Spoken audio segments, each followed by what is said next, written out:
नमस्कार। कक्षा 12वीं विषय हिंदी। अ, इसमें पहला घटक जो है, ये पहला घटक हमारा हो चुका है। उसके बाद दूसरा घटक है जिसका नाम है निराला भाई और इसके लेखिका है महादेवी वर्मा जी। अतः ये विधा जो है, ये विधा संस्मरण विधा है। अतः इसकी जानकारी लेने से पहले मैं आपका पूर्व ज्ञान जागरूक करना चाहती हूँ। जैसे कि 11वीं कक्षा में हमने देखा था कि आपके प्रश्न पत्र में प्रश्न पूछे गए थे कि हिंदी साहित्यकार जो है, इन हिंदी साहित्यकारों के मूल नाम और विशेष नाम क्या है या कौन से है। साथ ही साथ ज्ञानपीठ पुरस्कार प्राप्त साहित्यकार जो है, इनके साहित्यकारों के नाम और उनकी साहित्य कृति जो है, इस साहित्य कृति के बारे में भी जानकारी आपने हासिल की है। अतः कई इसके माध्यम से मैथिली शरण गुप्त जी थे, साथ ही साथ महादेवी वर्मा जी ज्ञानपीठ पुरस्कार, सुमित्रा नंदन पंत जी, उनको भी ज्ञानपीठ पुरस्कार प्राप्त हो गया है। अतः या सूर्यकांत त्रिपाठी जी जो है, इनका विशेष नाम क्या है। इस प्रकार के प्रश्न हमने या इस प्रकार की जानकारी हमने हासिल की है। अतः यहाँ पर हम पाठ की ओर जाते हैं कि जैसे कि ये निराला भाई, ये जो गद्य पाठ है, इसकी लेखिका जो है, ये लेखिका है महादेवी वर्मा जी। अतः उनका लेखिका का परिचय जो है, ये परिचय अब हम लेते हैं। तो लेखिका महादेवी वर्मा जी है। महादेवी वर्मा जी जो है, इनको यामा ये काव्य संग्रह जो है, इस काव्य संग्रह को उनको ज्ञानपीठ पुरस्कार प्राप्त हो गया है। अतः हिंदी साहित्य में महादेवी वर्मा जी प्रतिभाशाली कवयित्री है और साथ ही साथ एक अच्छी गद्य लेखिका भी है। अतः महादेवी वर्मा जी का जन्म 26 मार्च 1907 में उत्तर प्रदेश के फर्रुखाबाद गांव में उनका जन्म हुआ। अतः वैसे ही महादेवी वर्मा जी का जन्म एक संपन्न घर में हुआ था। महादेवी वर्मा जी ने उनकी उम्र या आयु 7 वर्ष की उम्र में उन्होंने कविता लिखना शुरू कर दिया था। हिंदी साहित्य जगत में प्रतिभाशाली कवयित्री के नाम से उनकी चर्चा की जाती है। साथ ही साथ एक अच्छी गद्यकार जो है, यह सफल गद्यकार के रूप में भी महादेवी वर्मा जी का नाम लिया जाता है। महादेवी वर्मा जी छायावादी युग की प्रमुख स्तंभ भी है। अतः उन्होंने कई रेखाचित्र जो है, ये रेखाचित्र काव्य सौंदर्य की उनके रेखाचित्र काव्य सौंदर्य की अनुभूति कराते हैं। अतः ये साथ ही साथ जो कि सामाजिक स्थिति जो है, इन स्थिति पर भी ये उनके रेखाचित्र जो है, ये रेखाचित्र चोट पहुंचाते हैं। अतः कवि निराला जी ने महादेवी वर्मा जी को हिंदी की विशाल मंदिर की सरस्वती कहा है। तो कई आलोचक जो गए, हिंदी के आलोचक, उन्होंने महादेवी वर्मा जी को आधुनिक मीरा ये उपाधि जो है, ये उपाधि भी उन्हें दे दी है या आधुनिक मीरा इस उपाधि से उनको संबोधित किया है। अतः महादेवी ऐसे ये महान कवि कवयित्री या साथ ही साथ ये गद्यकार लेखिका जो है, इनका निधन 1987 में हुआ। उसके बाद अब हम महादेवी वर्मा जी की प्रमुख कृतियों के बारे में जानकार लेते हैं। जैसे कि यहाँ पर देखो, निहार, रश्मि, निर्जा, दीपशिखा, अग्निरेखा, ये उनके कविता संग्रह प्रसिद्ध है। उसके बाद उन्होंने भी रेखाचित्र जो है, ये रेखाचित्र भी लिखे हैं। इसमें अतीत के चलचित्र, स्मृति की रेखाएं, ये उनके रेखाचित्र है। उसमें उसके बाद उन्होंने संस्मरण भी लिखा है। इसमें पथ के साथी, मेरा परिवार, ये उनका संस्मरण है। उसके बाद उन्होंने कई निबंध भी लिखे थे। इसमें श्रृंखला की कड़ियाँ, अबला और सबला, साहित्यकार की आस्था और संकल्पित, ये या संकल्पिता, ये उनकी संस्मरण विधा है। इस प्रकार अलग अलग विधाओं के माध्यम से महादेवी वर्मा जी ने अपना साहित्य जो है ये हिंदी का साहित्य उन्होंने लिखा है। अतः उसके बाद हम देखते हैं कि ये विधा परिचय जो है ये विधा परिचय, अतः ये घटक जो है ये घटक संस्मरण है। तो संस्मरण का अर्थ क्या है इसके बारे में अब हम जानकार लेते हैं। आधुनिक हिंदी गद्य साहित्य में संस्मरण जो है ये संस्मरण विधा अपना एक विशेष स्थान यहाँ पर रखती है। जैसे कि विधा में कहानी विधा है, प्रतीकात्मक कहानी है, साथ ही साथ जैसे कि जीवनी है, आत्मचरित्र होता है, प्रवास वर्णन होता है, वैसे ही ये संस्मरण जो है ये संस्मरण भी एक विधा है। अतः हमारे जीवन में आए किसी व्यक्ति के स्वाभाविक गुणों से अथवा उसके साथ घटित प्रसंग जो है इन प्रसंगों को या प्रसंगों से हम प्रभावित हो जाते हैं और प्रभावित हो जाने पर उन प्रसंगों को हम याद करते हुए या मस्तिष्क के माध्यम से अपनी स्मृति के माध्यम से हम क्या करते हैं, हम लिखित रूप में उसको प्रकट करते हैं या उसको लिखित लेख या संस्मरण जो है ये संस्मरण कहा जाता है। इस प्रकार ये संस्मरण विधा जो है ये विधा हम संस्मरण विधा या संस्मरण साहित्य होता है। अतः उसके बाद पाठ की तरफ जाते हैं या पाठ परिचय जो है ये पाठ परिचय अब हम देखते हैं। महादेवी वर्मा जी ने इस पाठ में सूर्यकांत त्रिपाठी या निराला जी जो है ये हिंदी साहित्य में छायावादी कवि या क्रांतिकारी व्यक्तित्व के रूप में जाने जाते थे। अतः इन्होंने महादेवी वर्मा जी ने ये सूर्यकांत त्रिपाठी जी जो है इनके माध्यम से उनके जीवन में जो कुछ घटनाएं घटी थी उनको यहाँ पर लाने साहित्य में लाने का या इस घटक में लाने का काम किया गया।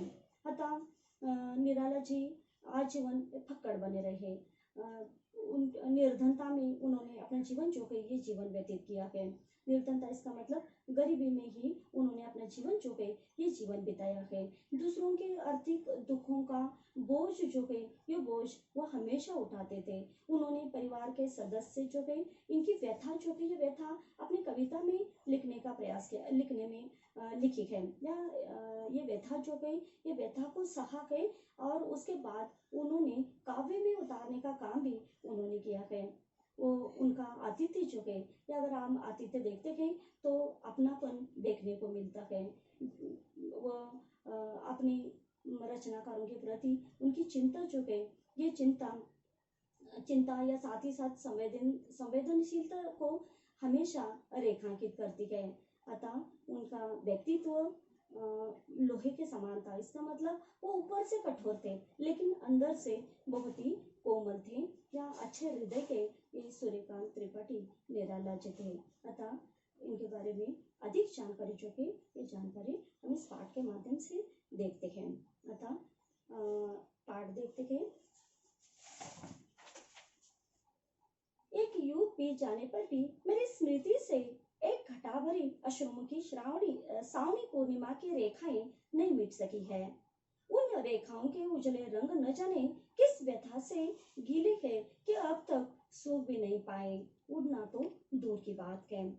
उस दिन मैं बिना कुछ सोचे हुए ही भाई निराला जी से पूछ बैठे थे, आपके किसी ने राखी नहीं बांधी? अवश्य ही उस समय मेरे सामने उनकी बंधन शून्य कलाई और पीले कच्चे सूत के ढेरों राखियां लेकर घूमने वाले यजमान खोजियों का चित्र था। पर अपने प्रश्न के उत्तर ने मुझे क्षण भर के लिए चौंका दिया। कौन बहन हम जैसे भुक्कड़ को भाई बनावेगी? मैं उत्तर देने वाले के एकाकी जीवन की व्यथा थी या चुनौती, ये कहना कठिन है, पर जान पड़ता है कि किसी अव्यक्त चुनौती के आभास ने ही मुझे उस हाथ के अभिषेक की प्रेरणा दी जिसने दिव्य वर्णगंध मधु वाले गीत सुमनों से भारती की अर्चना भी की है और बर्तन मांजने, पानी भरने जैसी कठिन श्रम साधना से उत्पन्न स्वेद बिंदुओं से मिट्टी का श्रृंगार भी किया है। अतः पहले इसका अर्थ देखते हैं और उसके बाद अगला पाठ देखते हैं। यहाँ पर एक युग बीत गया। लेखिका कहती है कि एक युग बीत गया। लेकिन उनकी यादों में वो भूली नहीं है।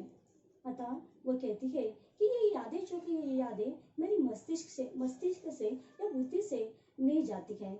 जब भी मुझे याद आती है तो मैं रुआसी रुआसी इसका मतलब रोने जैसा, उसका चेहरा जो है ये चेहरा या उसको रुआसी रुआसी में परिवर्तित हो जाती है। रुआसी इसका मतलब रोने जैसे। अतः यहाँ पर लेखिका जो है ये लेखिका कहती है कि उस दिन को मैं कभी भी भूल नहीं सकती। वो दिन था राखी का। अतः निराला भाई जो है ये निराला भाई उनके घर आए थे। अतः घर आने पर वह उनकी सोनी कलाई इसका मतलब हाथ हाथ में राखी नहीं थी। अतः दिन था राखी का, हाथ में राखी नहीं थी और इसके कारण महादेवी वर्मा उनको पूछ बैठती है। ये पूछती है कि भाई आपको किसी ने राखी नहीं बांधी। तो यहाँ पर ये निराला जी जो है ये निराला जी जवाब देते हैं। क्या जवाब देते हैं कि मुझ जैसे भुक्कड़ इसका मतलब यहाँ पर गरीब है। मुझ जैसे गरीब को कौन भाई बनावेगी।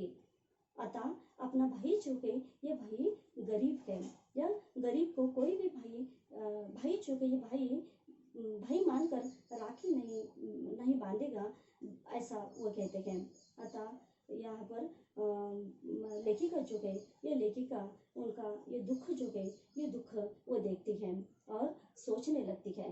अतः सोचने लगती है कि हाथ में राखी बांधने का सौभाग्य जो है ये सौभाग्य भगवान ने मुझे ही दिया होगा, या ये सौभाग्य जो है ये सौभाग्य वो प्राप्त करना चाहती है।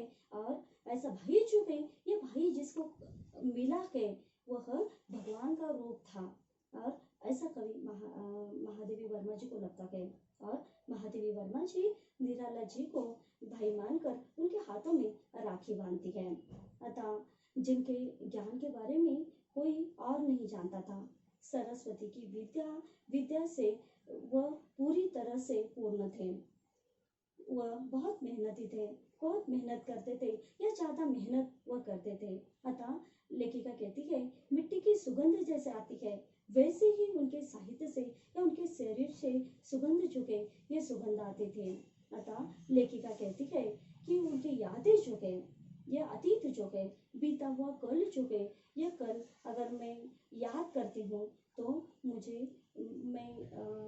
रोना आता है या आंसुओं में मुझे वो भिगो देते हैं। और आज भी ये आंखें जो है मेरी ये आंखें आज भी गीली हो जाती है या गीली है।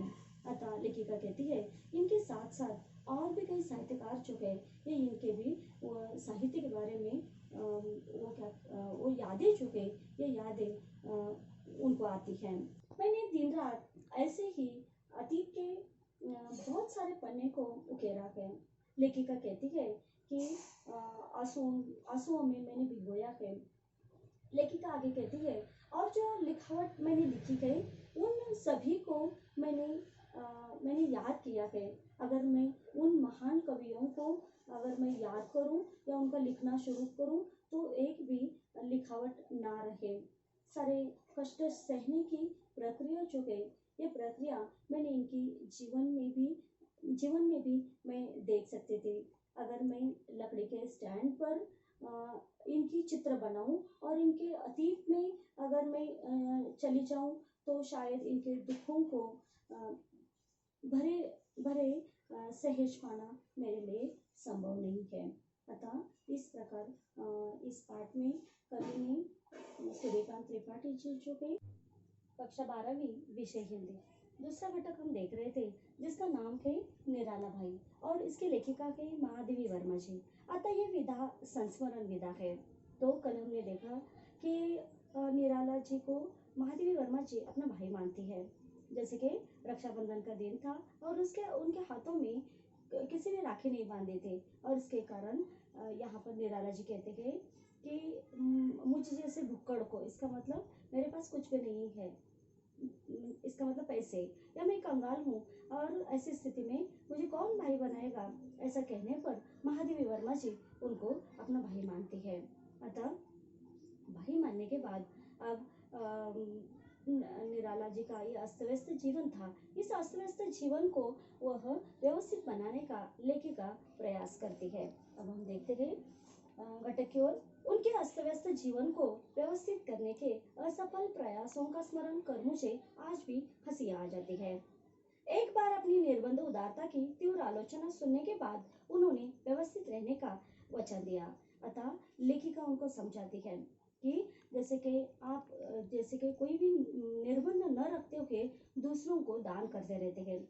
और इसके कारण लेखिका जो है ये लेखिका उनको समझा देती है। अतः समझाने के बाद लेखक जो है ये लेखिका को निराला जी वचन दे देते हैं कि मैं व्यवस्थित रहने का वचन उसको दे देते हैं। अतः आगे देखिए, संयोग से तभी उन्हें कहीं से 300 रुपए मिल गए। वही पूंजी मेरे पास जमा करके उन्होंने मुझे अपने खर्च का बजट बना देने का आदेश दिया। जिन्हें मेरा व्यक्तिगत हिसाब रखना पड़ता है वे जानते हैं कि यह कार्य मेरे लिए कितना दुष्कर है। न वे मेरी चादर लंबी कर पाते हैं, न मुझे पैर सिकोड़ने पर बाध्य कर सकते हैं। और इस प्रकार एक विचित्र रस्साकशी में 30 दिन बीतते रहते हैं। अतः यहाँ पर लेखिका जो है ये लेखिका कहती है कि संयोग से, इसका मतलब यहाँ पर संयोग, इसका मतलब अच्छा योग होगा। और उस दिन निराला जी को कहीं से 300 रुपए मिल जाते हैं। और वही पूंजी, यहाँ पर पूंजी इसका मतलब जो मिले हुए पैसे जो है ये पैसे लेकर महादेवी वर्मा के पास आ जाते हैं।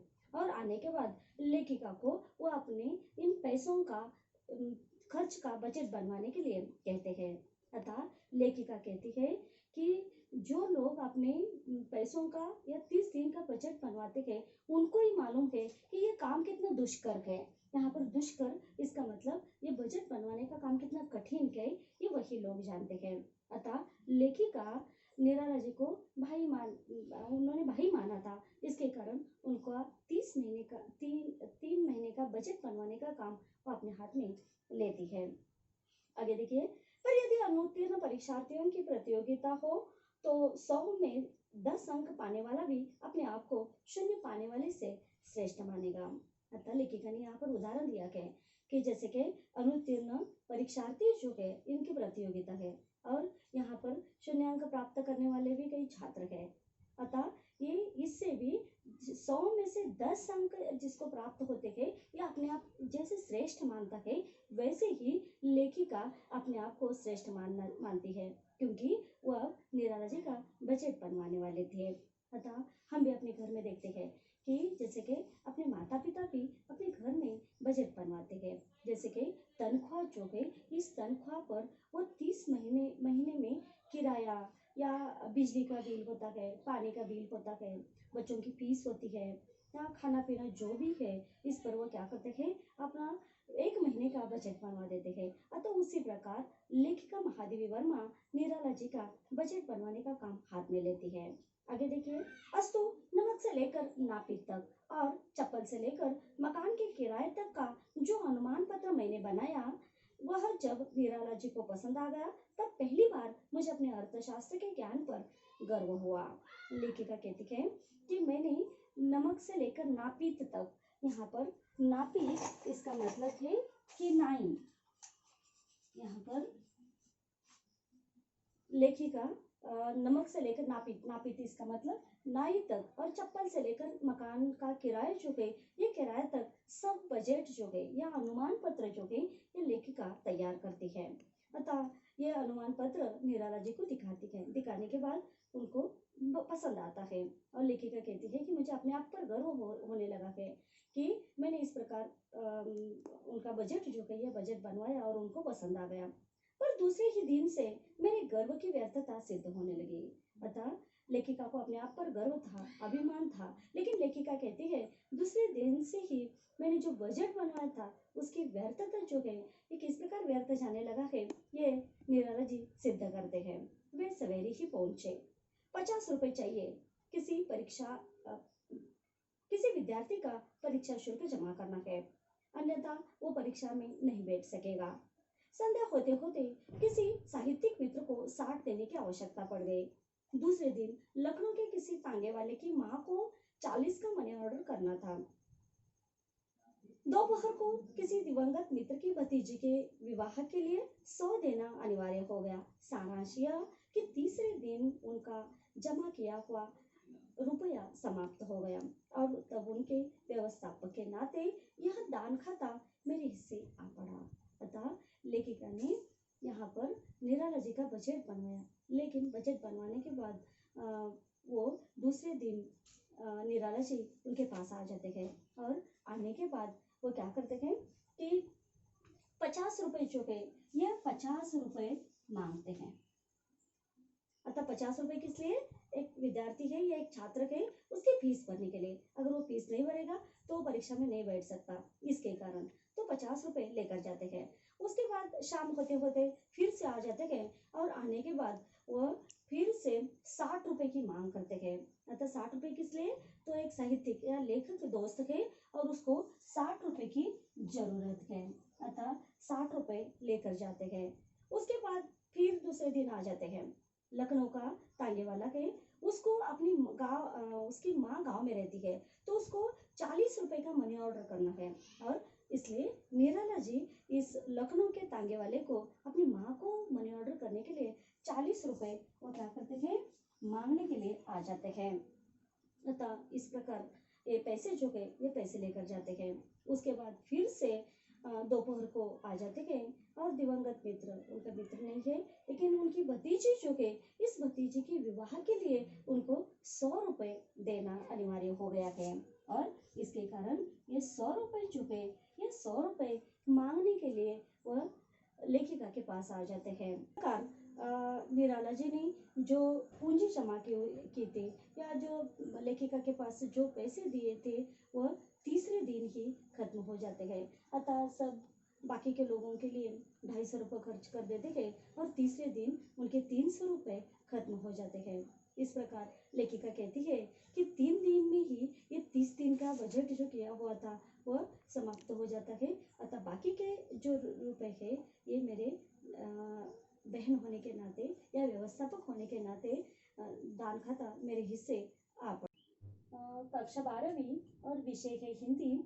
दूसरा घटक हमने शुरू किया था जिसका नाम है निराला भाई और इस पाठ की लेखिका है महादेवी वर्मा जी। कल हमने देखा कि निराला जी का लेखिका बजट बनवा देती है और 1 महीने का बजट वो तैयार करती है, लेकिन दूसरे दिन से ही वो देखती है कि उसकी सार्थकता जो है यह सार्थकता सिद्ध न होते हुए वो क्या करते हैं 3 दिन में ही अपना बजट जो है ये बजट खत्म कर देते हैं। अतः आगे का भाग जो है ये आगे का भाग अब हम देखते हैं। एक सप्ताह मैंने समझ लिया कि यदि ऐसे ऑर्डरदानी को न रोका जावे तो यह मुझे भी अपनी स्थिति में पहुंचाकर दम लेंगे। तब से फिर कभी उनका बजट बनाने का दुस्साहस मैंने नहीं किया। बड़े प्रयत्न से बनवाई रजाई, कोट जैसी नित्य व्यवहार की वस्तुएं भी जब दूसरे ही दिन किसी अन्य का कष्ट दूर करने के लिए अंतर्दान हो गई, तब अर्थ के संबंध में क्या कहा जावे, जो साधन मात्र है। वह संध्या भी मेरी स्मृति में विशेष महत्व रखती है जब श्रद्धेय मैथिली शरण जी निराला का आतिथ्य ग्रहण करने आ गए। अतः यहाँ पर एक सप्ताह लेखिका देखती है और देखने के बाद लेखिका कहती है कि ऐसे औढ़रदानी को, यहाँ पर औढ़रदानी इसका मतलब उदारता पूर्वक दूसरों को दान करने वाला। अतः ये निराला जी जो है, ये निराला जी अपने पास जो भी है वो दूसरों को दान करते रहते हैं और इसके कारण लेखिका जो है, ये लेखिका कहती है कि ऐसे उदारता पूर्वक दान करने वाले को रोकना मुश्किल था, रोकना चाहिए। अगर ऐसा नहीं हुआ तो एक दिन मुझे भी वो उनकी जैसी स्थिति जो है ये स्थिति करवा लेंगे। अतः इस प्रकार लेखिका जो है, ये लेखिका फिर से उनका बजट जो है ये बजट बनवाने का वो साहस नहीं करती है। अतः उसके बाद लेखिका कहती है कि हर रोज की बड़े प्रयत्न से बनवाई रजाई, इसका मतलब कि रजाई जो है ये रजाई लेखिका ने उनके लिए तैयार की थी। अतः वो क्या करते हैं दूसरे दिन किसी को वो दे देते हैं। साथ ही साथ नित्य इसका मतलब हर रोज के उपयोग में आने वाले कोट, ये भी वो क्या करते हैं दूसरों का कष्ट जो है ये कष्ट दूर करने के लिए वह अपने हर रोज की या दैनंदिन उपयोग में जो भी वस्तुएं हैं ये दूसरों को वो देते रहते हैं। अतः यहाँ पर लेखिका जो है ये लेखिका को एक संध्या याद है। अतः संध्या इसका मतलब यहाँ पर एक शाम जो है ये शाम लेखिका को याद आती है। और ये शाम कौन सी है? जैसे कि मैथिली शरण गुप्त जी मैथिली शरण गुप्त जी निराला जी के घर में मेहमान बनकर आ जाते हैं। अतः मैथिली शरण गुप्त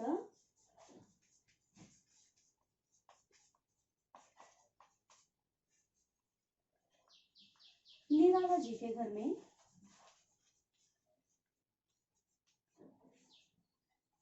निराला जी के घर में अतिथि बनकर आ जाते हैं। अतः यहाँ पर मैथिली शरण गुप्त जी यहाँ पर अतिथि बनकर आ जाते हैं। अतः अतिथि बनकर आने के बाद आगे देखिए कि वो क्या क्या करते हैं उनके लिए। बगल में गुप्त जी के बिछोने का बंडल दबाए दिया सलाई के क्षण प्रकाश क्षीण अंधकार में तंग सीढ़ियों का मार्ग दिखाते हुए निराला जी हमें उस कक्ष में ले गए जो उनकी कठोर साहित्य साधना का मूक साक्ष्य रहा।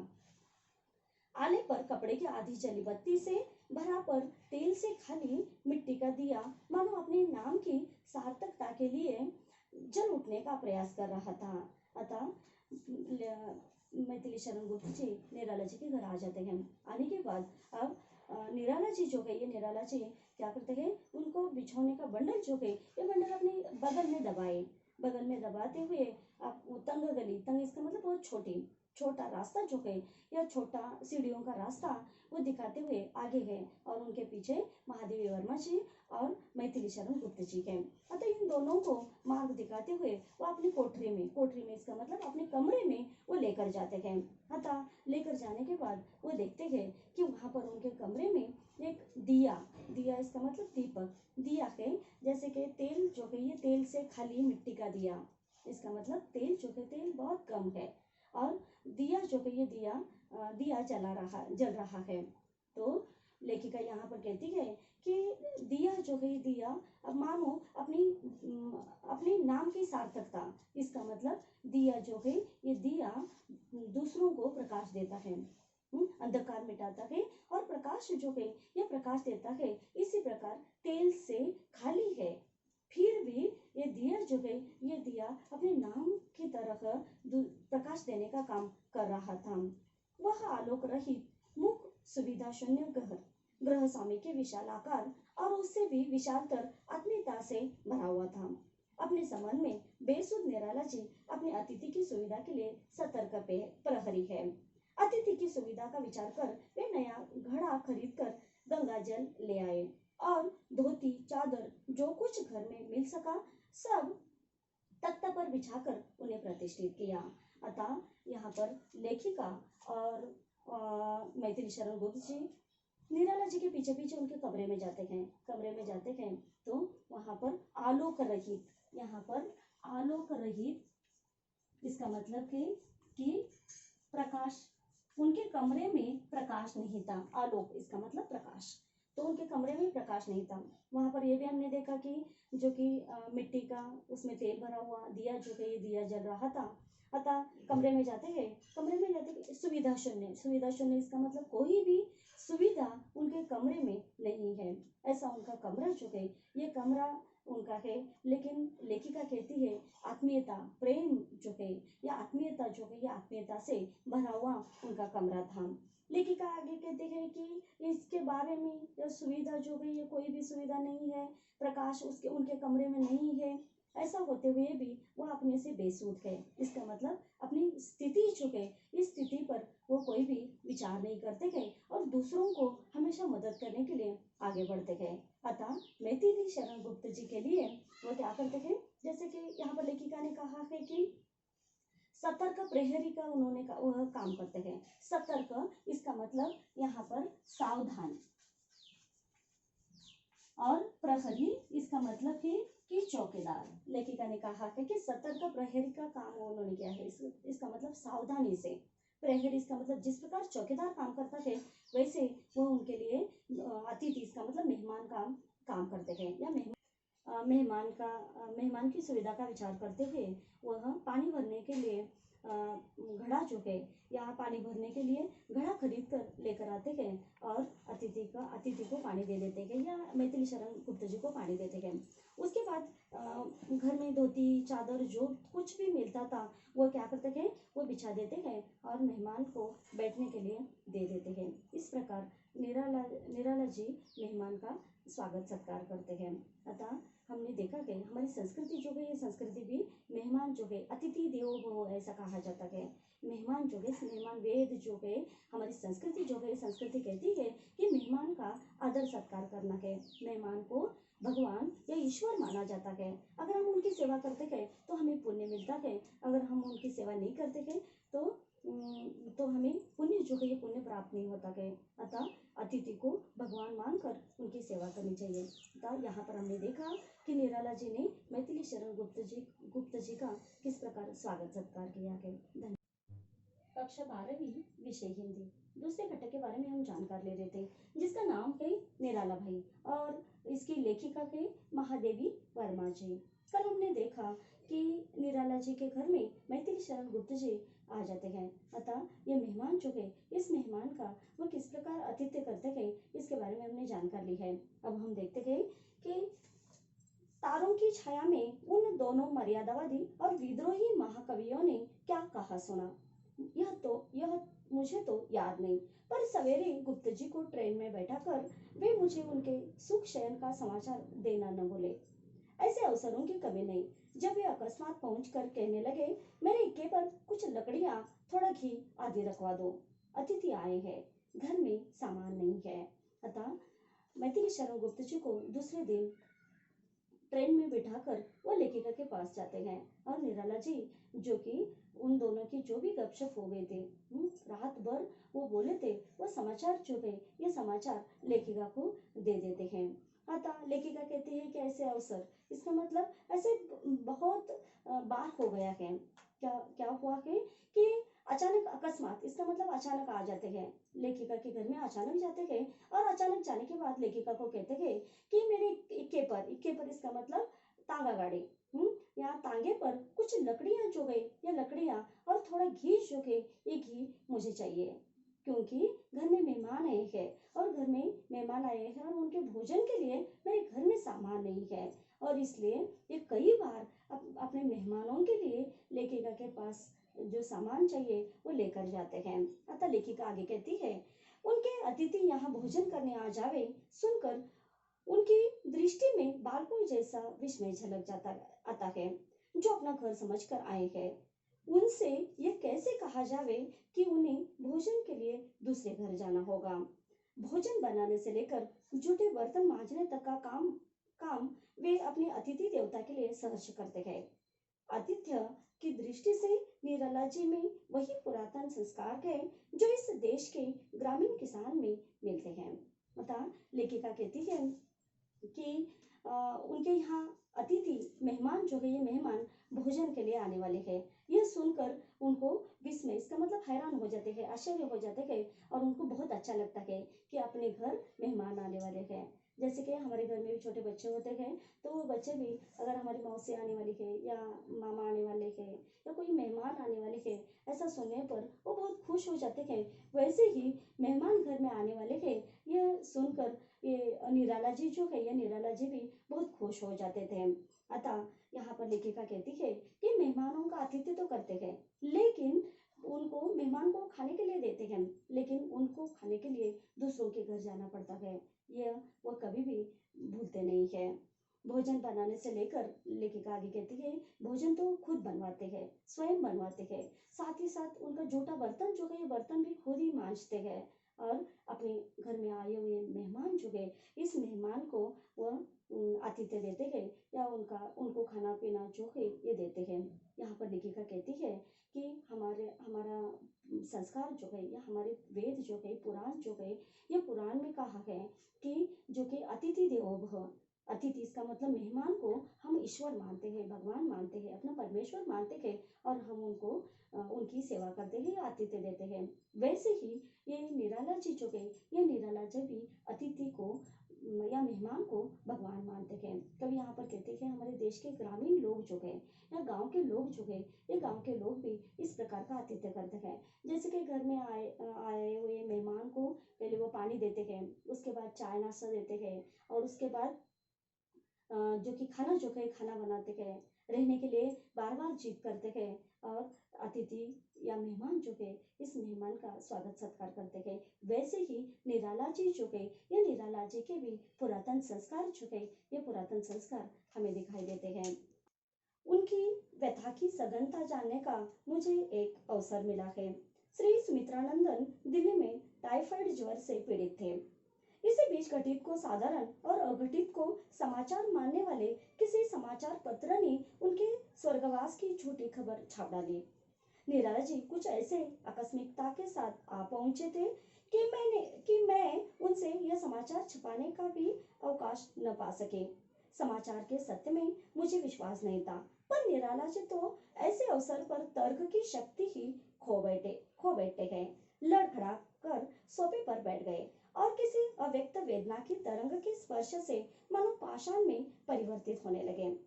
उनकी झुकी पलकों से घुटनों पर चूने वाली आंसू की बूंदें बीच में ऐसे चमक जाती थी मानो प्रतिमा से झड़े जूही के फूल को। यहाँ पर देखिए, यहाँ पर लेखिका जो है, ये लेखिका को और एक अवसर मिल गया है। उनकी व्यथा, इसका मतलब दूसरों के प्रति दुख जो है, ये दुख वो किस प्रकार व्यक्त करते हैं, उनका दुख जो है, दुख यहाँ पर दिखाया है। यहाँ पर श्री सुमित्रानंदन पंत जी ये भी साहित्य के हैं और उनके दोस्त है अच्छे निराला जी के। तो ये उनको दिल्ली में है और टाइफाइड ज्वर, इसका मतलब उनको बुखार जो है, ये टाइफाइड बुखार उनको हो गया है, ये बीमार है। अतः इसके माध्यम से समाचार पत्र में एक समाचार जो है, ये समाचार छप जाता है कि श्री सुमित्रानंदन पंत जी की मृत्यु हो गई है। अतः ये समाचार जो है, ये समाचार पढ़कर वह लेखिका के घर आ जाते हैं। अतः लेखिका जो है, ये लेखिका कहते हैं कि वह आकस्मिकता, यहाँ पर आकस्मिक, इसका मतलब उनके घर अचानक आ जाते हैं। लेकिन लेखिका जो है, ये लेखिका को भी ये समाचार जो है, ये समाचार छिपाने का अवकाश जो है, अवकाश इसका मतलब समय, अवकाश इसका मतलब ये समय जो है, ये लेखिका को भी समय नहीं मिला। और ये सत्य जो है, ये सत्य घटना या समाचार पत्र में जो समाचार छपा हुआ था, वह वह वो पढ़ते हैं। अतः लेखिका को इस समाचार पत्र में जो कि सुमित्रानंदन पंत जी की मृत्यु के बारे में जो समाचार छपा हुआ था, इस पर विश्वास नहीं था। फिर भी वह निराला जी जो है, ये निराला जी ये समाचार पढ़कर लड़खड़ाने लगते हैं। अतः लड़खड़ाने लगते हैं और अव्यक्त वेदना, अव्यक्त इसका मतलब व्यक्त न करने वाली वेदना, बहुत दुख हो गया है उनको, और लड़खड़ाते हुए वो सोफे पर बैठ जाते हैं। और पाषाण, पाषाण इसका मतलब यहाँ पर पत्थर, पाषाण में परिवर्तित होने लगते हैं। पाषाण में इसका मतलब जैसे स्थिर हो जाते हैं। और यहाँ पर लेखिका कहती है कि उनकी झुकी हुई पलकें जो है, इन पलकों से आंखों से पानी जो है या आंसू जो है, या आंसू की बूंदे टप टप टपक रहे थे। अतः यहाँ पर कहा कि जैसे कि झड़े हुए जूही के फूलों की तरह उनकी आंखों से सिर्फ पानी जो है, या पानी या आंसू बह रहे थे। आगे देखिए, स्वयं अस्थिर होने पर भी मुझे निराला जी को सांत्वना देने के लिए स्थिर होना पड़ा। अतः लेखिका कहती है कि इनका समाचार जो है, सुमित्रानंदन पंत जी का समाचार सुनकर मुझे भी बहुत दुख हो गया था, लेकिन मुझे निराला जी को सांत्वना देने के लिए मुझे स्थिर होना पड़ा। यह सुनकर कि मैंने ठीक समाचार जानने के लिए तार दिया है, वे व्यथित प्रतीक्षा की मुद्रा में तब तक बैठे रहे जब तक रात में मेरा फाटक बंद होने का समय न आ गया। और लेखिका कहती है, मैं स्थिर होते होते निराला जी को मैंने सांत्वना दे दिया और उनसे कहा कि यह समाचार जो है, ये समाचार सच है, ये झूठा है, इसके लिए मैंने दिल्ली तार भेज दिया है। यह सुनकर निराला जी उसके बगीचे में ही या बाहर ही बैठ जाते हैं। अतः लेखिका का फाटक जो है ये रात के समय में फाटक बंद हो जाने तक वह प्रतीक्षा की निद्रा में, प्रतीक्षा इसका मतलब इंतजार करना या राह देखना, प्रतीक्षा इसका मतलब इंतजार, मुद्रा, मुद्रा इसका मतलब चेहरा, यह प्रतीक्षा जो है यह प्रतीक्षा तार के उत्तर का या जवाब की प्रतीक्षा जो है यह प्रतीक्षा रात का फाटक जो है यह फाटक बंद होने तक वो इंतजार करते हैं। धन्यवाद। कक्षा 12वीं विषय हिंदी। दूसरे घटक के बारे में हम जानकार ले रहे थे जिसका नाम है निराला भाई और इसके लेखिका हैं महादेवी वर्मा जी। कल हमने देखा कि सुमित्रानंदन पंत जी की मृत्यु का समाचार निराला जी और महादेवी वर्मा को मिलता है। अतः मिलने के बाद बड़े अस्वस्थ हो जाते हैं निराला जी। अतः अस्वस्थ हो जाने के बाद वह लेखिका जो है लेखिका कहती है कि मैंने दिल्ली तार भेज दिया है और उनका समाचार जो है यह समाचार मुझे मिल जाएगा। लेखिका के रात के फाटक जो है फाटक बंद होने तक वह उनके घर में ही बैठे रहते हैं और रात के समय में घर चले जाते हैं। अतः आगे देखते हैं कि वो क्या करते हैं। तो सवेरे 4 बजे ही फाटक खटखटाकर जब उन्होंने तार के उत्तर के संबंध में पूछा तब मुझे ज्ञात हुआ कि वे रात भर पार्क में खुले आकाश के नीचे ओस से भीगी धूप पर बैठे सवेरे की प्रतीक्षा कर रहे हैं। उनकी निस्तब्ध पीड़ा जब कुछ मुखर हो सकी तब वे इतना ही कह सके, अब हम भी गिरते हैं। पंत के साथ तो रास्ता कम करता था पर अब सोचकर ही थकावट होती है। लेखिका कहती है कि सुमित्रानंदन पंत जी का समाचार जो है यह समाचार सुनने के बाद वह घर नहीं जाते हैं। घर न जाते हुए वो उनके बगीचे में ही रात भर बैठते हैं। अतः यहाँ पर जैसे कि ओस से भीगी दूब, भीगी इसका मतलब भीगी हुई और दूब इसका मतलब यहाँ पर घास है। तो रात भर उनके बगीचे में या पार्क में भीगी हुई घास पर वह बैठ जाते हैं और सवेरे का इंतजार कर रहे थे। प्रतीक्षा इसका मतलब इंतजार कर रहे थे। उनकी निस्तब्ध पीड़ा जब कुछ मुखर हो सकी, मुखर इसका मतलब अब वो क्या करते थे कि उनका समाचार जो है या तार का उत्तर जो है या तार का उत्तर सुनते हैं लेखिका से और मुखर इसका मतलब कुछ प्रकट होते हैं, प्रकट होते इसका मतलब कुछ बोलते हैं और बोलने के बाद कहते हैं कि अब हम भी गिरते हैं इसका मतलब पंत जी जो है ये उनके साहित्यिक दोस्त थे। तथा इनके साथ रहने से उनको सुख मिलता था। यह सच्चाई जो है यह सच्चाई पंत जी में थी और अखंडता जो है ये अखंडता के माध्यम से वो उनके साथ रहे थे और इसके कारण निराला जी कहते थे कि अब हम भी गिरते हैं इसका मतलब अब मैं भी उठने वाला नहीं हूँ या इनके न होने के कारण मुझे भी थकावट होने लगती है। बता आगे देखिए, पुरस्कार में मिले धन का कुछ अंश भी क्या वे अपने उपयोग में ला सकते नहीं ला सकते, पूछने पर उसी सरल विश्वास के साथ कहते वह तो संकल्पित अर्थ है, अपने लिए उसका उपयोग करना अनुचित होगा।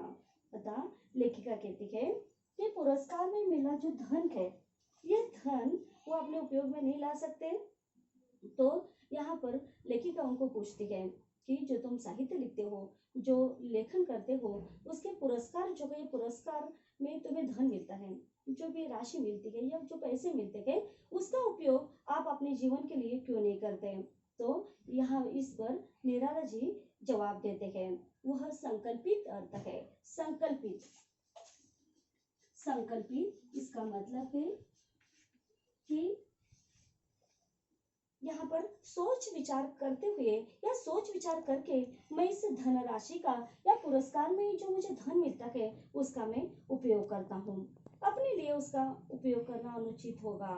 और निराला जी कहते हैं ये पुरस्कार या धनराशि मैं साहित्य के लिए उसका उपयोग करता हूँ, मेरा साहित्य इसका मतलब लेखन जो है इस लेखन के लिए मैं उसका उपयोग करता हूँ, अपने लिए नहीं।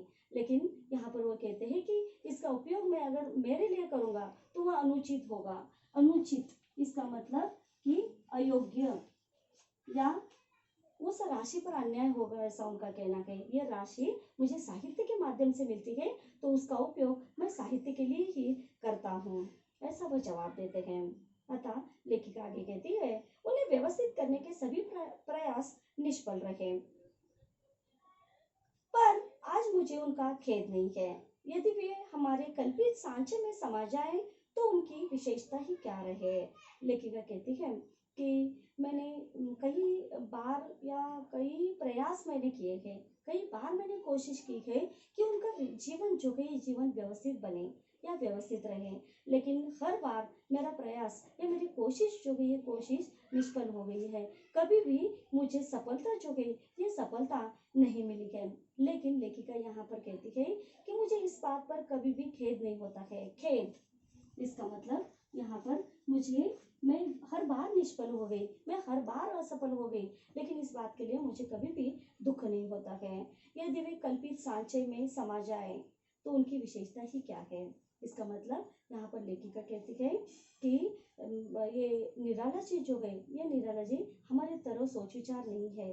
कल्पित इसका मतलब काल्पनिक विचारों में विचार जो है ये विचार हमारे होते गए, अपने जीवन के बारे में हम सोचते गए, लेकिन यहाँ पर निराला जी अपने जीवन के बारे में वह कभी भी नहीं सोचते गए। ये उनकी विशेषता है। हमने ये भी देखा है कि जो भी उनके पास है, जो भी उनके घर में होता है, वो हमेशा दूसरों को देते हैं या दूसरों का कष्ट दूर करने के लिए वो उसका उपयोग करते हैं। अतिथि मेहमान जो है, इस मेहमान को किस प्रकार आतिथ्य करते हैं, इसके बारे में भी हमने जानकर लिखा है। तो अब हमने देखा है कि पुरस्कार राशि जो है, पुरस्कार धन जो है, इस धन का भी वो अपने लिए उपयोग नहीं करते गए। कभी कभार भोजन जो है या खाना जो है, ये खाना भी भिक्षा मांग कर खाते हैं, लेकिन ये पुरस्कार राशि का उपयोग वो अपने लिए कभी नहीं करते हैं। अतः लेखिका कहती है कि उनकी अपरिग्रह वृत्ति के संदर्भ में बातें हो रही थी। तब वसंत ने परिहास की मुद्रा में कहा, तब तो आपको मधुकरी खाने की आवश्यकता पड़ेगी। अतः यहाँ पर लेखिका वसंत और जो कि चर्चा कर रहे हैं, और चर्चा करते समय उनकी अपरिग्रह वृत्ति, यहाँ पर अपरिग्रह इसका मतलब स्वत्व त्याग देने की वृत्ति, या स्वत्व इसका मतलब संन्यास जो है, ये संन्यास वो लेना चाहते थे। अपरिग्रही अपरिग्रही अपरिग्रही इसका मतलब स्वत्व वो त्याग देना चाहते थे।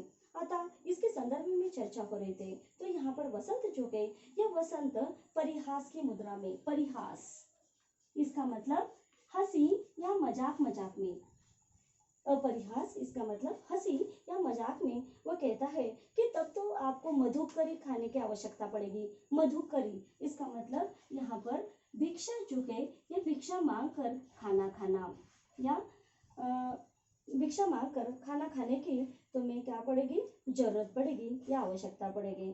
तो यहाँ पर निराला जी जो है, ये निराला जी कहते हैं, मैं भिक्षा मांग कर आज भी खाता हूँ, मैंने स्वत्व नहीं त्याग दिया है, मैंने संन्यास नहीं लिया है, फिर भी आज भी मैं भिक्षा मांग कर खाता हूँ।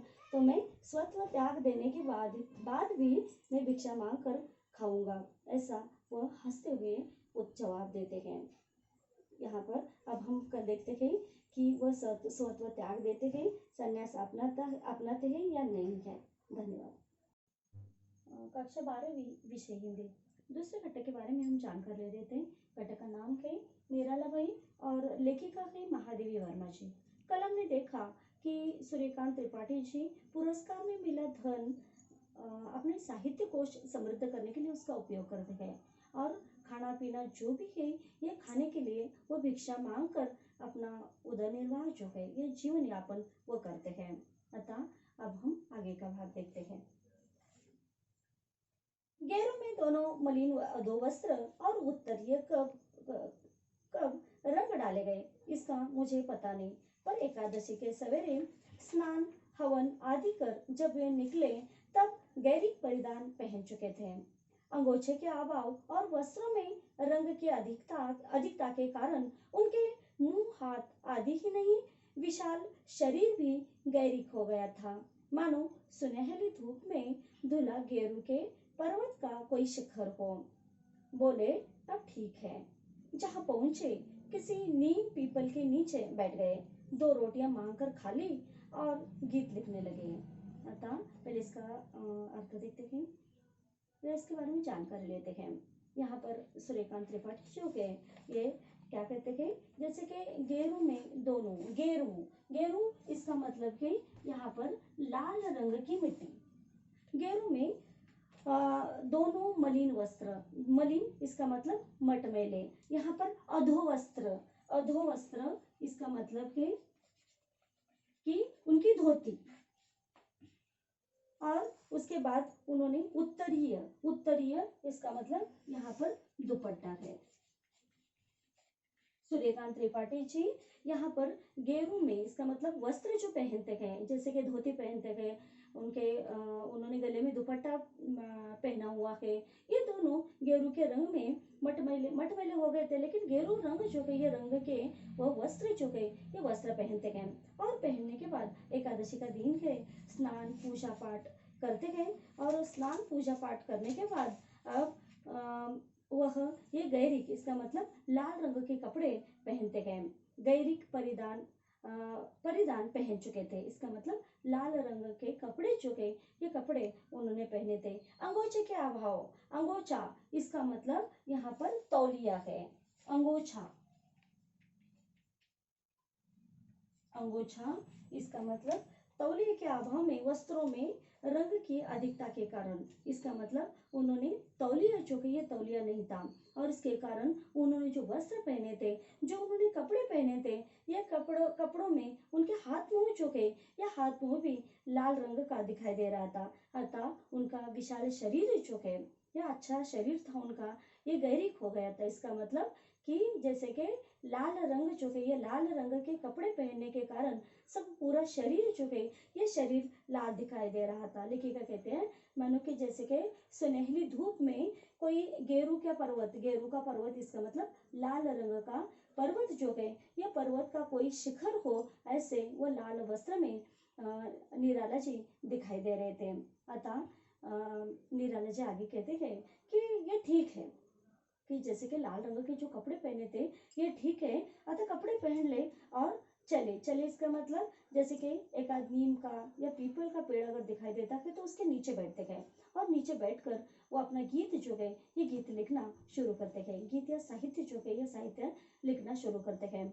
और जब भूख लगती है तो एक दो रोटियां मांग कर या भिक्षा, भिक्षा मांग कर वो अपना वो खाते हैं और अपने गीत जो है, ये गीत लिखने में लगते हैं। आगे देखते हैं, इस सर्वथा नवीन परिच्छेद का उपसंहार कहाँ और कैसे होगा, यह सोचते सोचते मैंने उत्तर दिया, आपके संन्यास से मुझे तो इतना ही लाभ हुआ कि साबुन के कुछ पैसे बचेंगे, गेरू ये वस्त्र तो मैले नहीं दिखेंगे।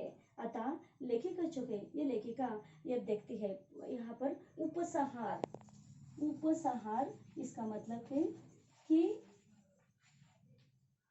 नतीजा, ये इसका फल, जो कि गेरू ये कपड़े पहनकर निकल जाते थे या पेड़ के नीचे बैठकर अपना गीत लिखते थे, तो इसका उपसंहार, इसका मतलब इसका नतीजा जो है, इसका फल जो है, यह फल यहाँ पर लेखिका कहती है कि सिर्फ साबुन के पैसे जो है, साबुन के पैसे बचेंगे। इसका मतलब मटमैले कपड़े जो है, ये कपड़े दिखाई नहीं दे रहे थे, और उसके कारण लेखिका कहती है कि मेरे साबुन के पैसे सिर्फ यहाँ पर बचेंगे। गेरू ये वस्त्र तो मैले नहीं दिखते, इसका मतलब कपड़े लाल रंग के हैं, इसके कारण ये मैले जो है, ये मैले नहीं दिखाई देते हैं।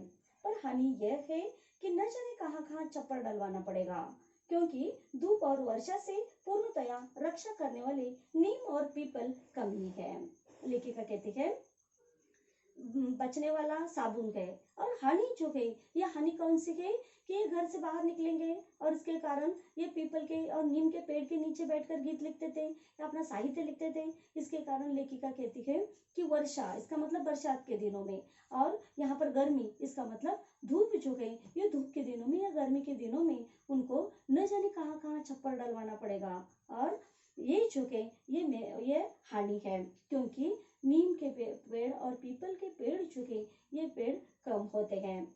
अतः मन में एक प्रश्न बार बार उठता है, क्या इस देश की सरस्वती अपने वैरागी पुत्रों की परंपरा अक्षुण्ण रखना चाहती है, और क्या इस पद पर पहले पग रखने की शक्ति उसने निराला जी में ही पाई है। अतः लेखिका के मन में बार बार प्रश्न आता है।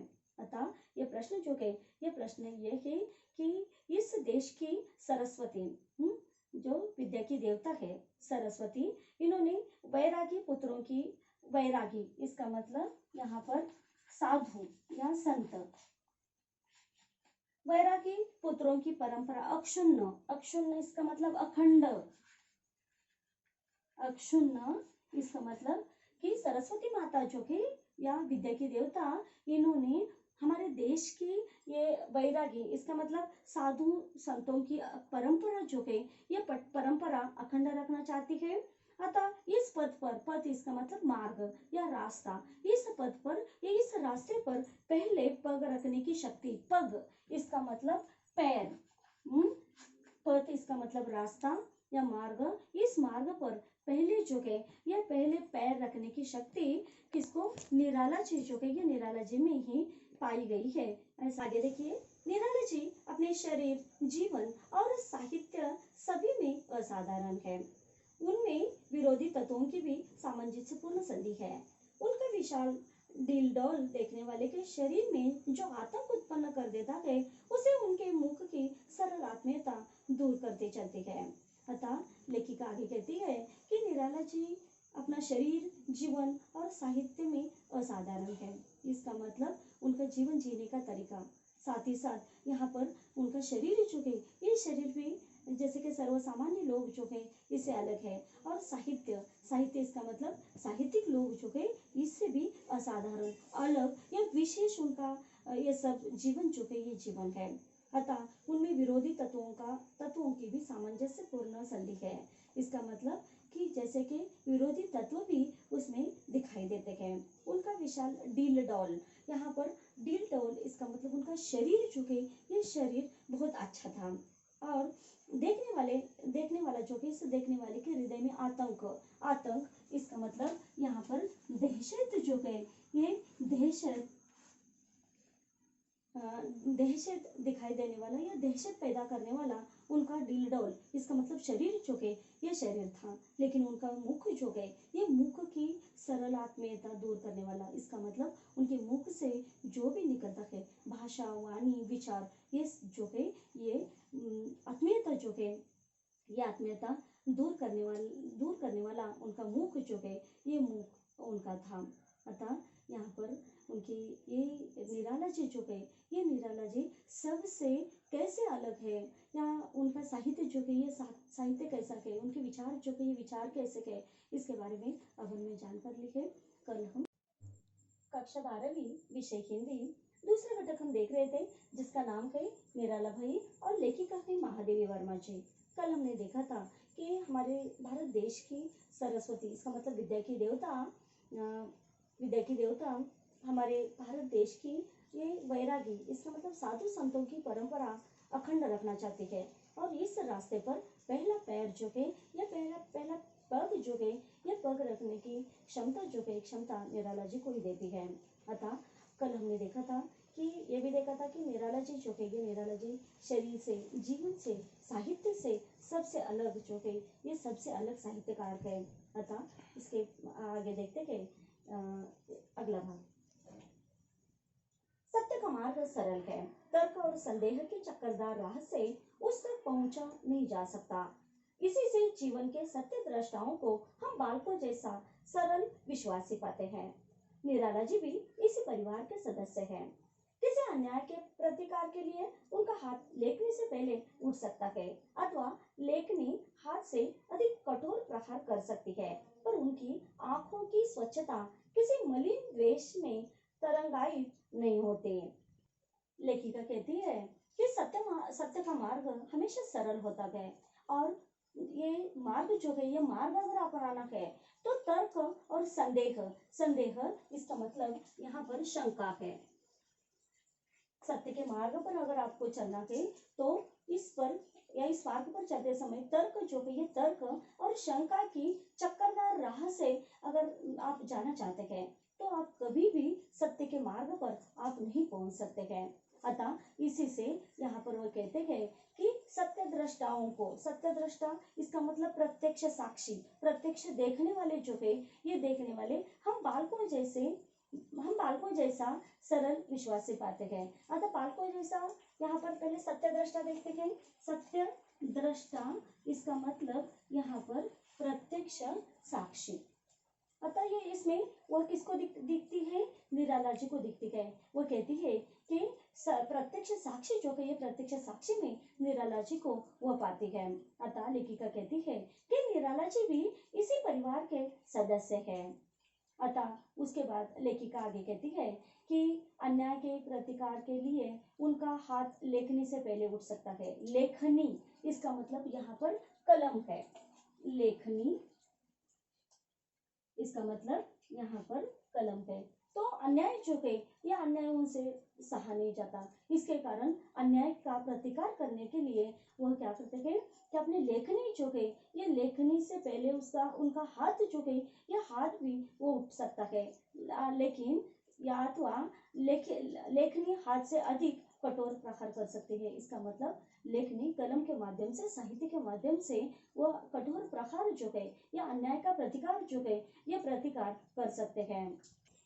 पर लेखिका कहती है कि उनके आंखों में कभी भी हमें द्वेष जो है ये द्वेष नहीं दिखाई देता है।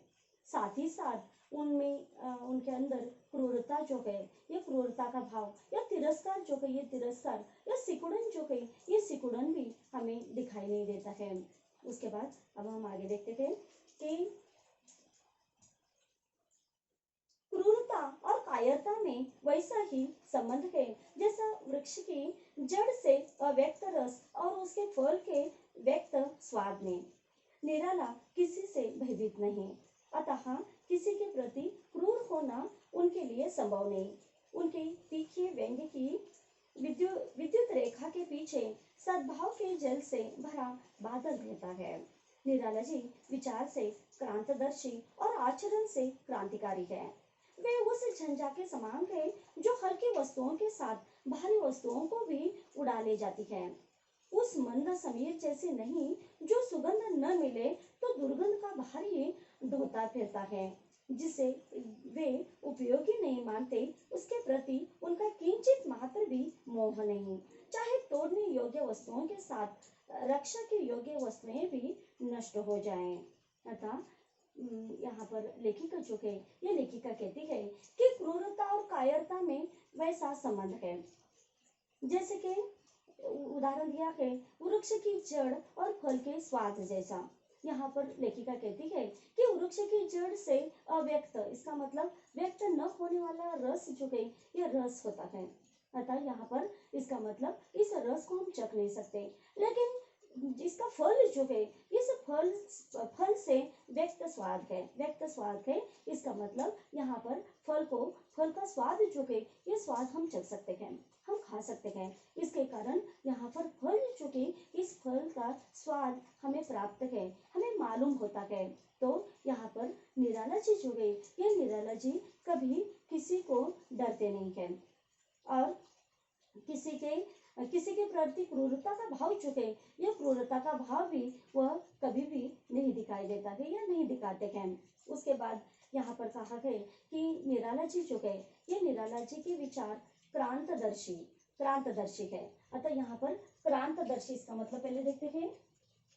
क्रांतदर्शी इसका मतलब त्रिकालदर्शी या सर्वज्ञ है। निराला जी के विचार क्रांतदर्शी, त्रिकालदर्शी या सर्वज्ञ है और आचरण से यहाँ पर क्रांतिकारी है। क्रांतिकारी इसका मतलब क्रांति करने वाले हैं। क्रांतिकारी इसका मतलब कि आचरण जो है यह आचरण से वह क्रांति करने वाले में से हैं। वे यहाँ पर उस झंझा, यहाँ पर लेखिका ने कहा है कि झंझा इसका मतलब तूफान है। झंझा इसका मतलब तूफान जो है ये तूफान के समान है कि जो यहाँ पर जो तूफान है ये तूफान क्या करता है कि अपने साथ हल्की वस्तुओं के साथ भारी वस्तुएं जो है ये भारी वस्तुएं भी उड़ाकर लेकर जाता है। उसी प्रकार उनका आचरण जो है ये आचरण उनका दिखाई देता है, यह उनका आचरण है। हकीकत कहते हैं कि उस मंद समीर, यहाँ पर समीर इसका मतलब जैसे कि हवा है या पवन है या वायु है, लेखिका कहती है उनके विचार जो है ये विचार उस हवा या पवन जो है ये पवन जैसे नहीं है।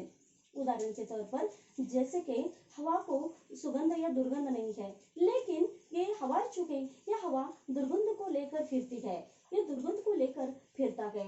लेकिन निराला जी जो है ये निराला जी इस प्रकार का उनका उनका इनके विचार जो है ये विचार बिल्कुल नहीं है।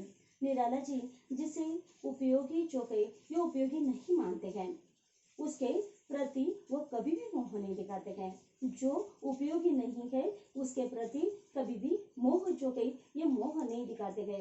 और जो वस्तु वह तोड़ने वाले हैं उसके साथ अगर उनकी उनकी उपयोगी वस्तु जो है या अच्छी वस्तु जो है या अगर नष्ट होने वाली है तो भी वह विचार नहीं करते हैं या उस वस्तु का मोह जो है ये मोह नहीं करते हैं। इसका मतलब उनको न पसंद आने वाली वो चीज या जो भी है उसको अगर वो तोड़ना चाहते हैं तो मोह वाली या उनके अच्छी वस्तु जिस पर वो प्यार करते हैं वो वस्तु अगर उसके साथ अगर चली गई तो भी उसके बारे में वो विचार नहीं करते हैं।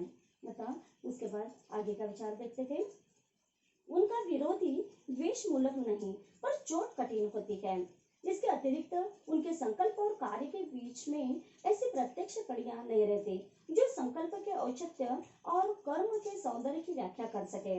उन्हें समझने के लिए जिस मात्रा में बौद्धिकता चाहिए उसी मात्रा में हृदय की संवेदनशीलता अपेक्षित है। ऐसा संतुलन सुलभ न होने के कारण उन्हें पूर्णता में समझने वाले विरले मिलते हैं। अतः यहाँ पर लेखिका जो गई है लेखिका कहती है कि निराला जी जो गई यह निराला जी का विरोध द्वेष मूलक नहीं है, द्वेष करने वाले नहीं है, पर चोट जो गई ये चोट उसकी कठिन होती है।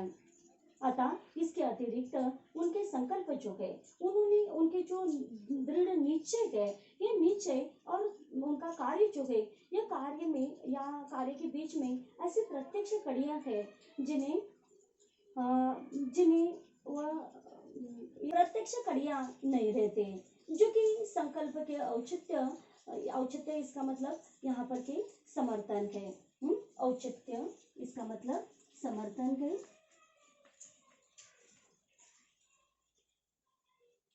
समर्थन जो है समर्थन और कर्म के सौंदर्य की व्याख्या कर सके। यहाँ पर निराला जी को समझने के लिए बौद्धिकता के साथ साथ संवेदनशीलता का भी होना अपेक्षित है। यह दोनों जिनके पास है वह बहुत ही कम है, विरले है, इसका मतलब बहुत कम है। और लेखिका यहाँ पर कहती है अगर निराला जी को आपको समझना है तो समझने के लिए आपके पास बौद्धिकता का होना जरूरी है। सिर्फ बौद्धिकता ही नहीं बल्कि बौद्धिकता के साथ साथ आपके पास संवेदनशीलता का भी होना जरूरी है या अपेक्षित है, तभी आप निराला जी को समझ सकते हैं। कक्षा 12वीं विषय हिंदी दूसरा घटक निराला हुई इसके बारे में हम जानकार ले रहे थे। अतः इसकी लेखिका है महादेवी वर्मा जी। कल हमने देखा कि लेखिका महादेवी वर्मा जी ने कहा कि निराला जी जो है ये निराला जी को अगर समझना है तो आपके पास बौद्धिकता और बौद्धिकता के साथ साथ संवेदनशीलता का भी होना जरूरी है। अगर ये दोनों जिसके पास है वही निराला जी को अच्छी तरह से समझ सकते हैं। आगे देखिए, ऐसे दो व्यक्ति सब जगह मिल सकते हैं जिनमें एक उनकी नम्र उदारता की प्रशंसा करते नहीं थकता और दूसरा उनके उद्धत व्यवहार की निंदा करते नहीं हारता। जो अपनी चोट के पार नहीं देख पाते वे उनके निकट पहुंच ही नहीं सकते। उनके विद्रोह की असफलता प्रमाणित करने के लिए उनके चरित्र की उजली रेखाओं पर काली तुली फेर कर प्रतिशोध लेते रहते हैं। निराला जी के संबंध में फैली हुई भ्रांत की उदंतियां इसी निम्न वृत्ति से संबंध रखती है। मनुष्य जाति की नासमझी का इतिहास क्रूर और लंबा है। प्राय सभी युगों में मनुष्य ने अपने में श्रेष्ठता पर समझ में आने वाले व्यक्ति को छांटकर कभी उसे विष देकर, कभी सूली पर चढ़ाकर और कभी गोली का लक्ष्य बनाकर अपनी बर्बर मूर्खता के इतिहास में नए पृष्ठ जोड़े हैं। अतः यहाँ पर लेखिका जो है ये कहती है कि दुनिया में ऐसे दो व्यक्ति सब जगह पर मिल सकते हैं, या सभी जगह पर हम पाते हैं या पा सकते हैं। जैसे कि एक व्यक्ति जो है, ये एक व्यक्ति जैसे कि उदारता की प्रशंसा करता है। उदाहरण के तौर पर निराला जी का लिया तो भी चलेगा। निराला जी की उदारता का प्रशंसा करते हुए वो थकता नहीं है। और दूसरा आदमी जो है, ये दूसरा आदमी उनके व्यवहार जो है या उनकी उदारता जो है, इस उदारता की निंदा करते हुए वह थकता नहीं है।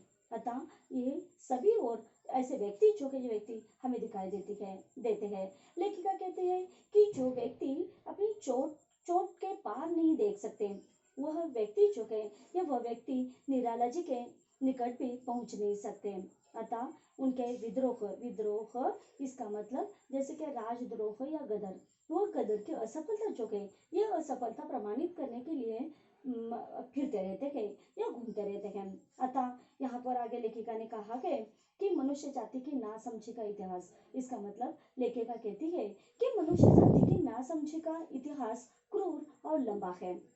यहाँ पर कई उदाहरण जो है, ये उदाहरण यहाँ पर दिए गए, जैसे कि मानवता इंसान का सबसे बड़ा धर्म है, लेकिन इस धर्म को ही मनुष्य भूल गया है। लेखिका कहती है कि इतिहास में हमें कई उदाहरण मिलते हैं। उदाहरण के तौर पर यहाँ पर लेखिका कहती है कि ईसा मसीहा जो है, इस ईसा मसीहा को लोगों ने क्रूस पर चढ़ाया। हमारे देश के अहिंसा के पुजारी महात्मा गांधी जी इनको गोली मारकर उनकी हत्या कर दी। हमारे देश में कितनी सारी कन्याएं जो है, इन कन्याओं की भ्रूण हत्या की गई, या कन्याओं को भ्रूण में ही मार दिया है। भ्रूण में मार दिया, इसका मतलब भ्रूण को गर्भ में मार दिया है, क्योंकि सिर्फ वो लड़कियां है इसके कारण। अब साथ ही साथ इतिहास में हम देखते हैं कि जालियांवाला बाग जो है, इस जालियांवाला बाग में हत्याकांड हो गया था। जैसे कि जनरल डायर ने अकारण गोलियां चलाने का आदेश उन्होंने दिया था, या उसके कारण हमारे देशवासी जो है, ये देशवासियों को मौत के घाट उतारना पड़ा। इस प्रकार यहाँ पर लेखिका जो है, ये लेखिका ने मनुष्य की बर्बरता के उदाहरण जो है, ये बर्बरता के उदाहरण दिए गए। और ये हमारे इतिहास जो है, ये इतिहास हमें यहाँ पर बताता है या उसके बारे में जानकारी देता है। अब हम आगे देखते हैं कि निराला जी अपने युग की विशिष्ट प्रतिभा है, अतः उन्हें अपने युग का अभिशाप झेलना पड़े तो आश्चर्य नहीं।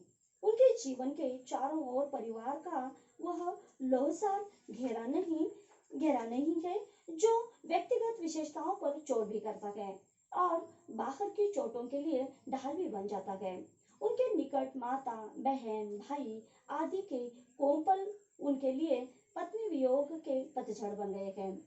आर्थिक कारणों ने उन्हें अपनी मातृहीन संतान के प्रति कर्तव्य निर्वाह की सुविधा भी नहीं दी। पुत्री के अंतिम क्षणों में वे निरुपाय दर्शक रहे और पुत्र को उचित शिक्षा से वंचित रखने के कारण उसकी उपेक्षा के पात्र बने।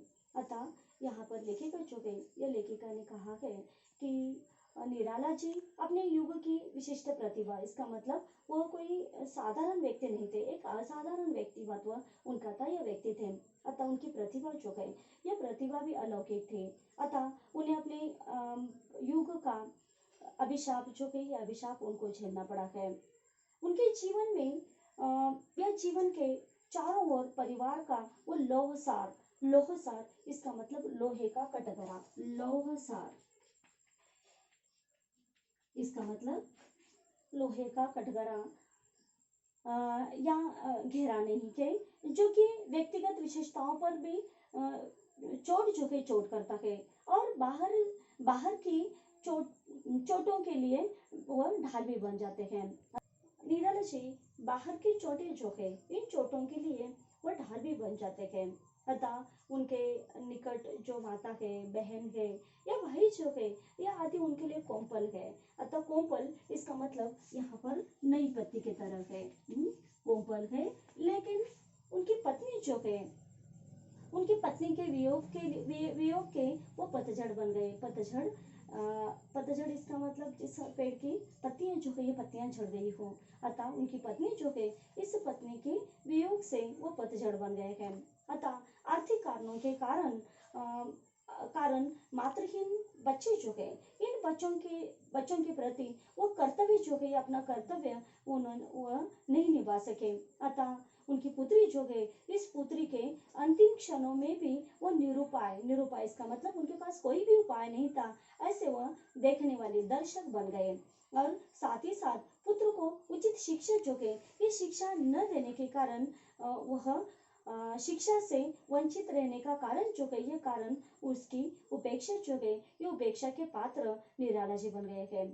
अतः यहाँ पर निराला जी जो है, ये निराला जी किस प्रकार अपने परिवार जो है, इस परिवार को सुख न दे सके और वंचित जो है, उचित शिक्षा अपने पुत्रों को न देने के कारण वंचित जो है, वंचित किस प्रकार रह गए, इसके बारे में अब हमने जानकारी ली है। अब हम आगे देखते हैं।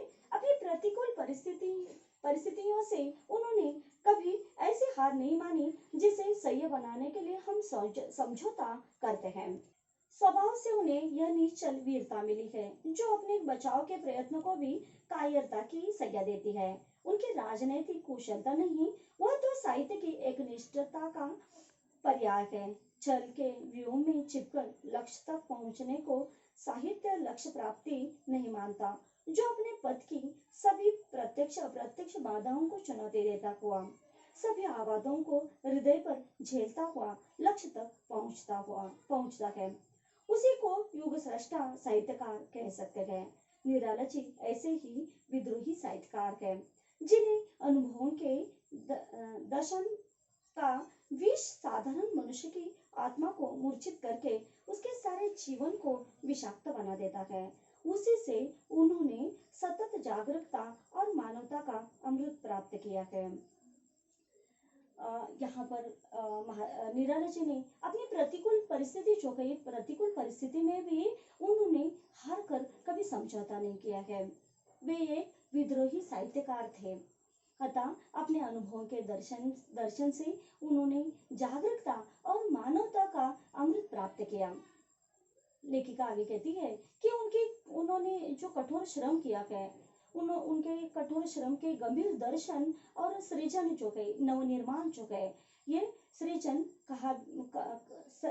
कला जो है, या नवनिर्माण कला की ये त्रिवेणी मरुभूमि, त्रिवेणी इसका मतलब तीनों का संगम, और मरुभूमि इसका मतलब यहाँ पर मरु इसका मतलब रेगिस्तान। ये मरुभूमि में भी उन्होंने एक अपना अस्तित्व जो है, ये अस्तित्व बनाया है। अतः यहाँ पर जैसे कि वे अनगढ़ पारस के भारी शिलाखंड थे। अनगढ़ इसका मतलब यहाँ पर अनगढ़ इसका मतलब जिसे व्यवस्थित गढ़ा न हो, ऐसे वह अनगढ़ पारस के यहाँ पर शिलाखंड इसका मतलब पत्थर ऐसा है, पत्थर ऐसा कहा है शिलाखंड, जिस अनगढ़ पारस के भारी शिलाखंड थे, इसका मतलब जो जिसे व्यवस्थित गढ़ा न हो, ऐसा शिलाखंड इसका मतलब पत्थर थे, जिसने मानवता के लौह परमाणु का, लौह इसका मतलब लोहा और परमाणु इसका मतलब यहाँ पर सूक्ष्म कण है। अतः इसका मूल्य जो है, यह मूल्य बढ़ाने में ही जीवन की सार्थकता निराला जी ने मानी है। मानवता के पुजारी का अस्तित्व लोहे के समान दृढ़ और हृदय जो है, ये हृदय भाव की तरलता से ओतप्रोत था। अतः यहाँ पर हमने निराला जी जो है, इस निराला जी का साहित्य या जी ने इनका संस्मरण जो है, ये संस्मरण यहाँ पर व्यक्त किया है या लिखा है। धन्यवाद।